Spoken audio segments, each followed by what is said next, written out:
Bruno Marshall, mental coach à Montpellier. Alors, un coaching, c'est 1 heure de coaching et c'est par WhatsApp et c'est par téléphone. Et c'est aussi 15 jours de suivi qui sont offerts après le coaching par écrit, de façon à pouvoir me dire comment ça évolue. Aujourd'hui, on va parler de quelque chose qui peut aider les couples et en tout cas qui sont aussi prédicteurs d'ailleurs du fonctionnement d'un couple ou pas. C'est la mémoire de travail. Pour qu'un couple fonctionne bien, eh bien, il va falloir qu'il utilise assez souvent le préfrontal, la partie du cerveau qui est analytique et qui va éviter des échecs et des disputes de type émotionnel. Et la mémoire de travail, qui est la mémoire enfin, qui permet finalement d'ensuite engendrer les choses, va être un lubrifiant finalement. Va permettre au couple de bien fonctionner ensemble. Alors je vais vous expliquer pourquoi. Euh, D'abord, c'est ce que je remarque dans mes coachings depuis 1999. Et ça fonctionne aussi lorsque l'on est seul. C'est-à-dire que les personnes qui arrivent à utiliser leur mémoire de travail souffrent beaucoup moins que les autres et donc sont plus heureuses en couple. Pourquoi? Parce que lorsque j'ai une difficulté dans mon couple ou dans ma vie en général d'ailleurs, qu'est-ce qui se passe? C'est que je vais ruminer et quand je vais ruminer, je ne vais pas être dans mon préfrontal et je ne vais même plus savoir de quoi j'ai ruminé au bout d'un moment. Alors que si j'utilise ma mémoire de travail, je vais être obligé de me reconnecter avec le préfrontal. Alors il y a des exercices qu'on apprend en coaching, notamment l'exercice des maths et du français, hein, qui permettent de limiter ou d'annihiler totalement l'illumination, on va dire, ce qui fait souffrir. Et quand on ne sait utiliser cette mémoire de travail dans le couple, eh bien ça fonctionne beaucoup moins. Alors j'ai pris quelques notes. Tous les couples, surtout ceux qui sont dans l'émotion, vont avoir des conflits, bien évidemment. Et lorsque l'une des deux personnes est plutôt mal dans sa vie, à cause par exemple d'une crise existentielle, ça arrive, eh bien, elle va être beaucoup plus en crise, va être beaucoup plus sensible aux émotions, et il va y avoir beaucoup plus de conflits, puisque celui qui n'est pas en crise va se sentir un peu délaissé, va se sentir trahi, abandonné, rejeté, etc.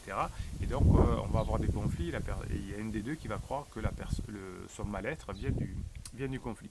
Alors les trois causes principales de disputes de couple, c'est très souvent l'argent, le sexe et le manque de temps passé ensemble.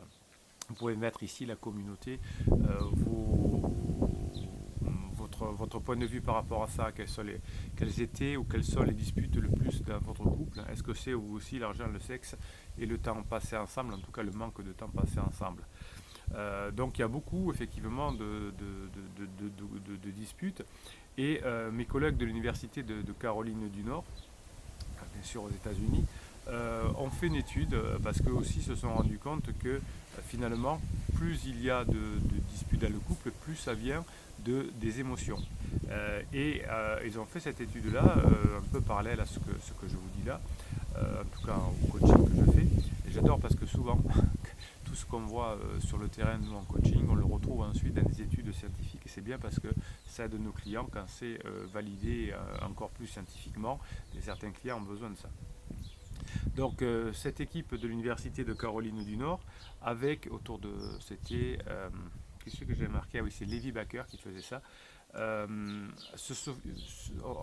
Comment dirais-je, il a fait une étude à partir de tests sur 101 couples et on a mesuré la mémoire de travail de ces 101 couples.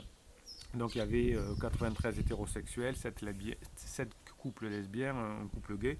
Bon, alors, la répartition n'est pas exactement ce qui existe dans la réalité, mais ça va donner quand même une bonne impression. Et on voulait savoir quels étaient finalement les couples qui utilisaient le plus de mémoire de travail. Et pour ça, c'est assez facile de tester. La mémoire de travail, c'est quand, par exemple, je vous dicte un numéro de téléphone, vous essayez de le retenir. C'est pour ça que c'est des exercices que l'on fait pour éviter de ruminer. Donc on fait faire ces tests au sein d'un couple, pardon, et on classe les couples finalement en fonction des résultats des couples qui utilisent plus ou moins leur mémoire de travail, leur mémoire cognitive facilement.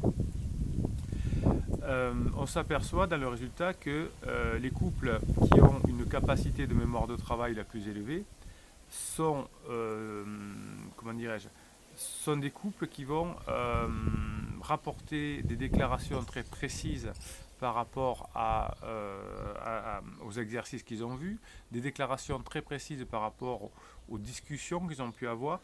Et on s'est aperçu aussi, ce que je vois aussi souvent en coaching, que les personnes qui utilisent mieux leur mémoire de travail ont une plus grande capacité à écouter l'autre et donc à être en contact avec les autres. Alors, mes collègues de l'université autour de Baker avaient fait aussi d'autres tests, outre que la maîtrise de ces connexions cérébrales autour de la mémoire de travail.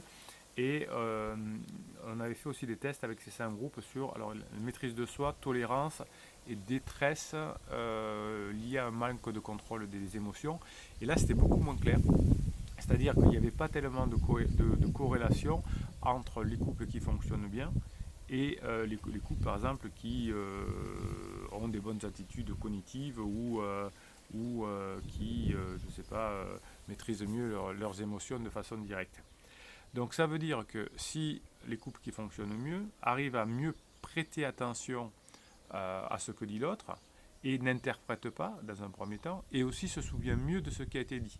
Ce que je vois souvent dans mes coachings, c'est qu'on a des conflits, on se dispute sur le passé, sur la colère du passé, et les deux ne sont pas d'accord sur la façon dont s'est passé le passé. Tu te rappelles, là, tu m'as fait souffrir, ou là, ce jour-là, tu m'as fait vraiment du mal parce que dans la soupe que tu avais préparée, enfin, vous voyez, c'est des trucs où l'autre se souvient pas parce que soit c'est un faux souvenir, soit c'est un détail qui n'avait pas, qui avait pas de signification.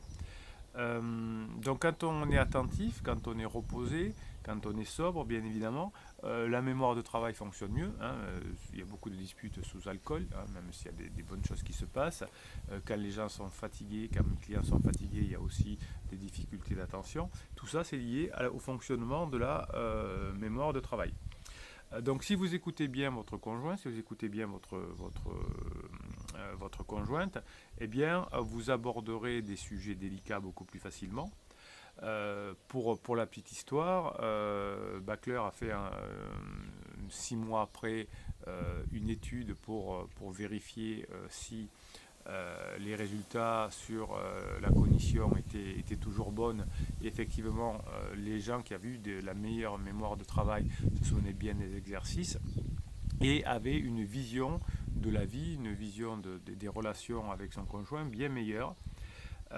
Donc l'idée, si vous êtes en conflit, si vous voulez améliorer votre couple, c'est de regarder s'il n'y a pas de difficulté de mémoire de travail. Et quand un des deux conjoints est en crise, c'est ce qui arrive. Lors des crises, on a du mal à se concentrer, on a plein d'idées, on va chercher à l'extérieur de soi, mais on ne travaille pas beaucoup sur soi. Donc si vous êtes dans la rumination, si vous avez plein d'idées qui vous passent par la tête, ça veut dire certainement que vous manquez de mémoire de travail, et si vous travaillez sur des petits exercices comme ça qui vont développer votre mémoire de travail, vous serez mieux en couple, vous serez mieux dans votre vie, car c'est quelque chose que l'on a un peu perdu. Alors aujourd'hui avec Internet, les réseaux sociaux, etc., on utilise beaucoup moins sa méthode de travail, c'est assez évident, et c'est pour ça aussi que les couples ont un peu plus de difficultés à communiquer. Voilà, donc c'est une vidéo un peu originale sur la mémoire de travail et sur une façon d'améliorer son couple. Vous me direz, la communauté bienveillante et positive, vous savez, vous qui écrivez là sous ces vidéos pour vous soutenir, pour vous entraider, pour vous conseiller des exercices, pour vous soutenir, eh bien vous me direz ce que vous en pensez, quelles sont les principales disputes que vous pouvez avoir quand vous êtes en couple, les principaux sujets.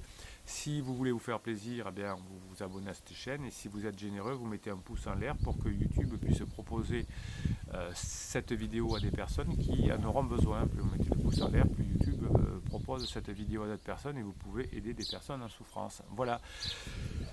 C'était Bruno Marchal, et Bruno Marchal, il vous dit à très bientôt.